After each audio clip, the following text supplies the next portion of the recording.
అందరికీ నమస్కారం. మనం ఇప్పుడు విటమిన్ B1 గురించి తెలుసుకుందాము. విటమిన్ B1ని థయామిన్ అని కూడా పిలుస్తారు. ఇది శరీరం కార్బోహైడ్రేట్స్ ఉపయోగించడానికి సహాయపడుతుంది.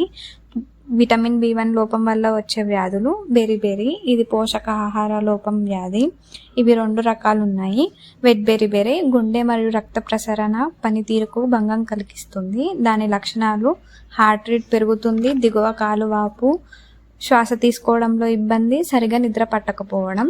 డ్రై బెరిబెరి నాడీ వ్యవస్థ యొక్క నరాల పనితీరుకు భంగం కలిగిస్తుంది. దాని లక్షణాలు వాంతులు అవ్వడం, గందరగోళాలు, నడవడంలో ఇబ్బంది, విచిత్రమైన కంటి కదలికలు, చేతులు మరియు కాళ్ళల్లో సంచలనాన్ని కోల్పోవడం, కండరాల పనితీరు కోల్పోవడం లేదా దిగువ అవయవాల పక్షవాతం.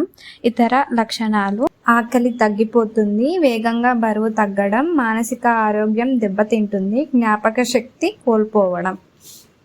విటమిన్ B1 అధికంగా ఉండే ఆహారాలు: తోటకూర 15 mg, oats 10 mg, meat 13 mg, పాలకూర 8 mg, బీన్స్ 7 mg, చిక్కుళ్ళు 5 mg, సాల్మన్ మరియు టూనా వంటి చేపల్లో కూడా విటమిన్ B1 లభిస్తుంది.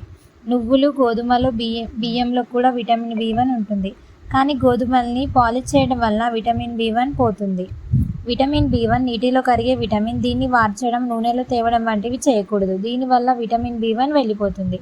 విటమిన్ B1 రోజుకి ఎంత తీసుకోవాలో అది ఏజ్ మరియు జెండర్ పైన ఆధారపడి ఉంటుంది. మెన్లో అయితే 1.3 mg, women 1 mg, pregnancy and lactation women 2 mg, children 1.1 mg.